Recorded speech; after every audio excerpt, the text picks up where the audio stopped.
Now then, imagine how you would feel if you were mugged on your own doorstep.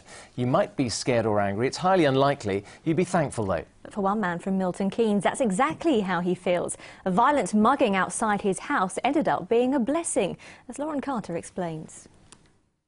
Well, the last thing I remember is coming up the driveway, and then I was slumped on the doorstep for a good 5 hours with my pockets inside out. Obviously I'd been mugged, and basically that was the best thing that ever happened to me. Not everyone would appreciate being mugged on their own doorstep, but for Chris Liggins from Milton Keynes, it was life-saving. Well, being mugged was a blessing. If it hadn't have happened, I wouldn't be here. I'm a phone down, I think about 20 quid, but now I've got my life, you know, could thank them, really. It's a weird thing to say. You would actually say thank you to your mugger? I would do, yeah.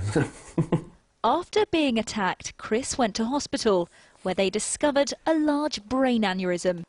It was completely unconnected to the mugging and could have been there for a number of years.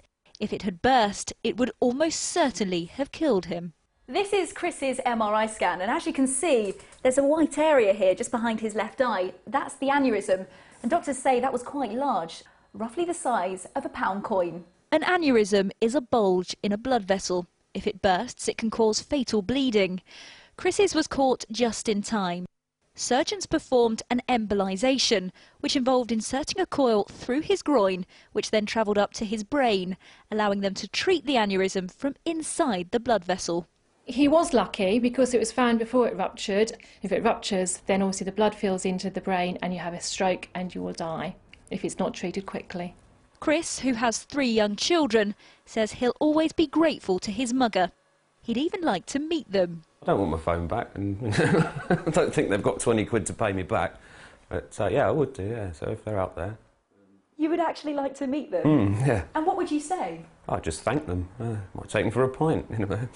Chris's doctors say he's lucky to be alive. The mugger took his phone and his money, but they gave him something far more valuable.